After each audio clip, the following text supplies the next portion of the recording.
The small conference room at TechVantage felt colder than usual.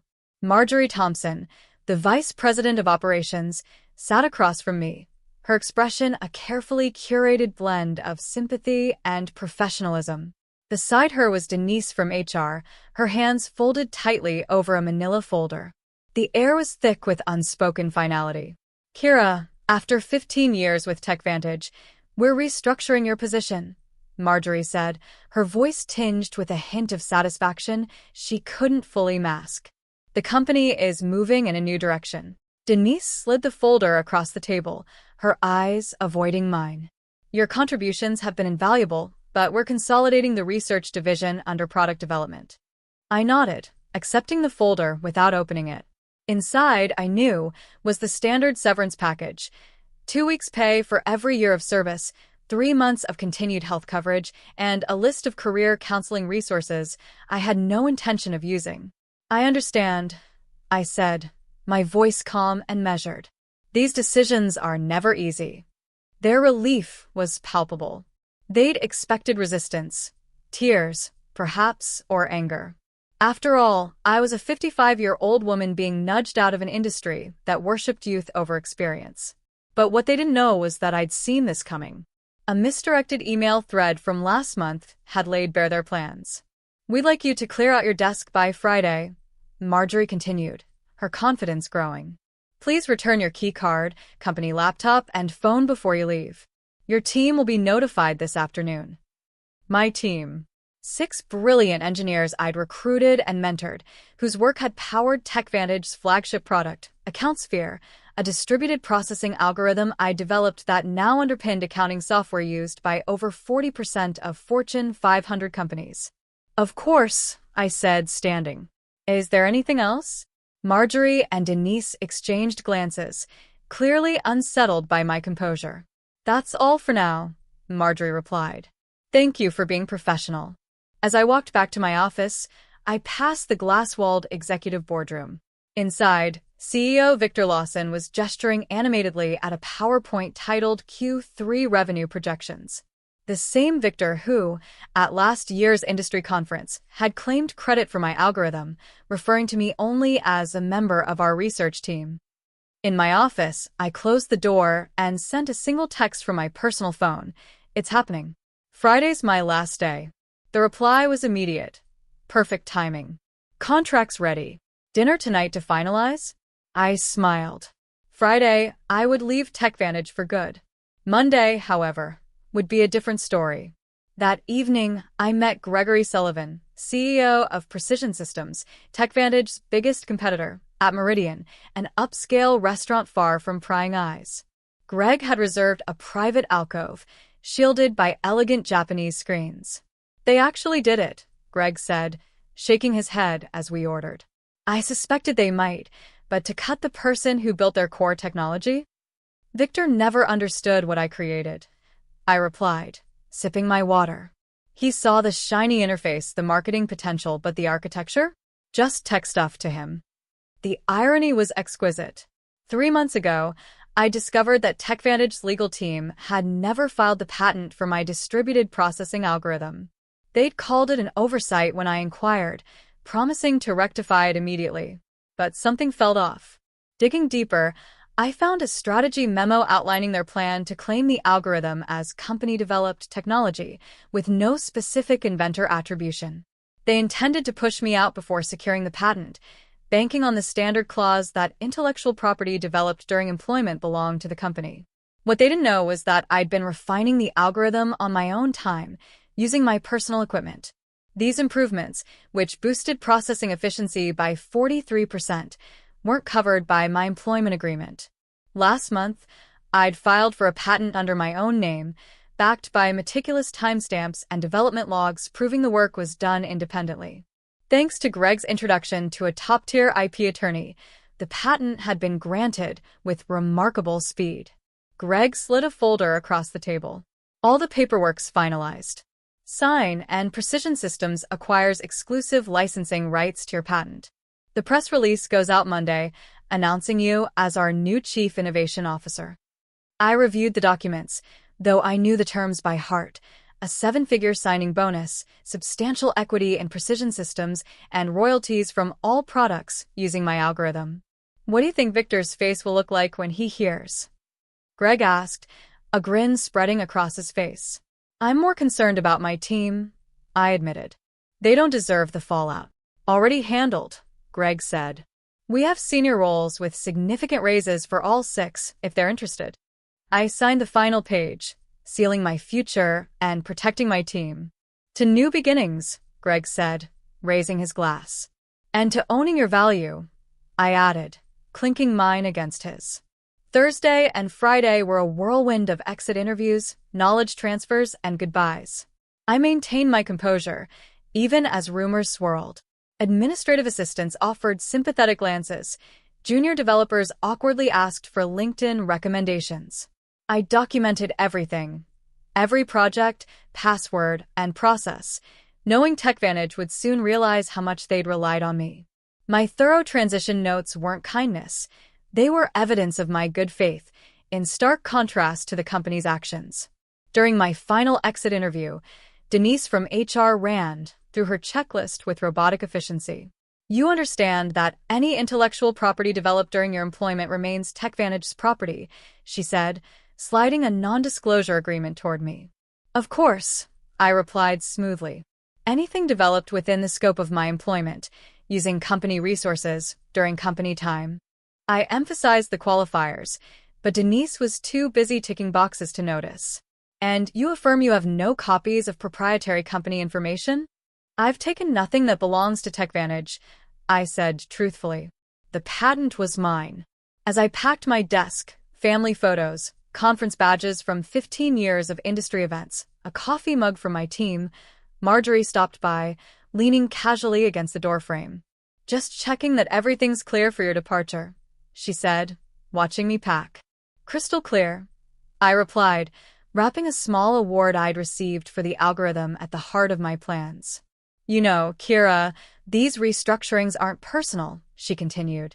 Victor feels the company needs a more youthful direction. I met her gaze. I understand. Business is business. A flicker of uncertainty crossed her face, but she brushed it off. Will you be taking some time off? She asked, feigning concern. Actually, I start Monday, I said. A leadership role. I'm excited. She nodded, already disengaging. Good luck. As I left TechVantage's glass headquarters for the last time, I glanced at the executive boardroom, lit for an evening meeting. They were likely discussing how to redistribute my responsibilities to younger, cheaper staff. They had no idea that in 72 hours, that room would host a very different kind of meeting. Monday morning, I stepped into my new corner office at Precision Systems, with floor-to-ceiling windows and a view of the city skyline. At 7 a.m., the press release went live.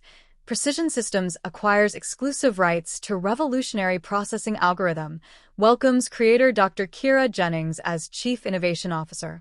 It highlighted my role as the sole inventor and outlined how Precision Systems would integrate the algorithm into their products. Crucially, it noted that any company using the technology would need to negotiate licensing agreements with us.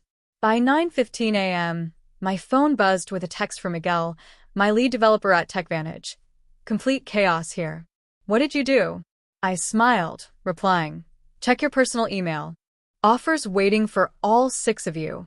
Across town, TechVantage's executive meeting had descended into chaos.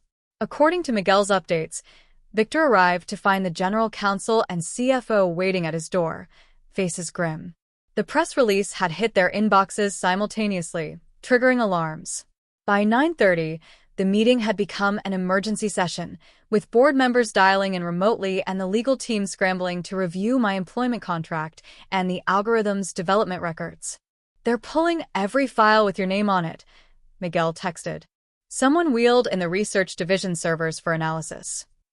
I could imagine Victor pacing, demanding answers from Marjorie and legal. TechVantage stock dropped 7% by mid-morning, while Precision Systems climbed 12%. 3 technology journals requested interviews with me about this strategic coup shaking the industry. At 10:45 a.m., Victor emailed me. Kira, there appears to be a misunderstanding.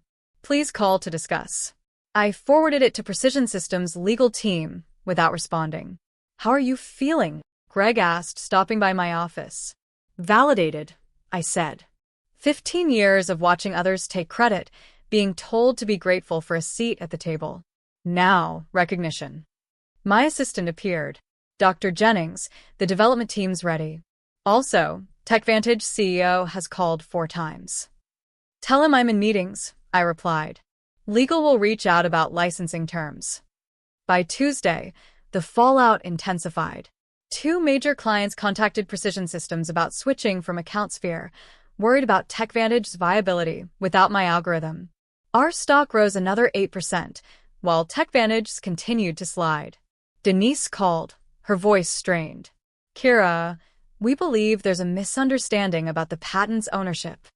There's no misunderstanding, I said calmly. My employment agreement is clear.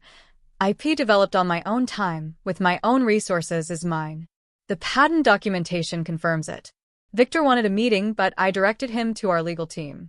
By Friday, a week after my departure, TechVantage was in full crisis mode. Their stock had fallen 23%, prompting investor panic. Analysts published pieces like, "Can TechVantage survive the algorithm crisis?" Victor finally admitted the severity to the board. Without licensing rights, they faced either negotiating with us at steep rates or rebuilding AccountSphere from scratch, a multi-year, multi-million-dollar endeavor. Miguel, now transitioning to Precision Systems with my team, reported on Victor's all-hands meeting. The CEO had tried to project confidence, claiming they'd vigorously defend their technology, but the room was tense. Several employees had updated their LinkedIn profiles, sensing the company's vulnerability. That afternoon, TechVantage's attorneys reached out to discuss licensing. Our legal team responded with terms, 3 times the standard rate, plus public acknowledgement of my role as the inventor. Victor's ego won't let him admit he pushed out the creator, Greg predicted. Then they'll rebuild, I said. And every day they spend trying is a day we pull ahead. The following Monday, my former team joined Precision Systems. In our first meeting, the energy was electric as we planned the algorithm's next evolution. This is how development should be, Anita, one of my engineers, said. At TechVantage, we wasted half our time explaining basics to executives who didn't listen. That's the difference between being valued and being seen as replaceable, I replied. That afternoon, my assistant reported a major development. Victor Lawson was stepping down, along with Marjorie and the head of legal. The board had lost confidence in their leadership after the patent oversight. Richard Donovan, the new interim CEO, emailed me respectfully, proposing a licensing discussion and offering to publicly acknowledge my contributions. I forwarded it to Greg with a note. Phase 1 complete. 3 months later, I delivered the keynote at the National Technology Innovation Conference. The audience, industry leaders, journalists, young developers, knew my story. Today, I want to talk about innovation, ownership, and valuing intellectual contributions. I began detailing my algorithm and the broader issues of recognition in tech. Afterward, young engineers approached for advice, one saying, "Your story changed how I document my work." A year after my dismissal, I sat in my Precision Systems office, reviewing our quarterly report. Under my leadership, we'd released 3 groundbreaking products, capturing market share from TechVantage. Greg arrived with champagne. The board has news. Precision Systems has surpassed TechVantage in market valuation. I smiled, not with triumph, but satisfaction. That's what happens when you value innovation properly. TechVantage, under Donovan, had licensed my algorithm and implemented policies modeled on my Precision Systems program, emphasizing inventor recognition.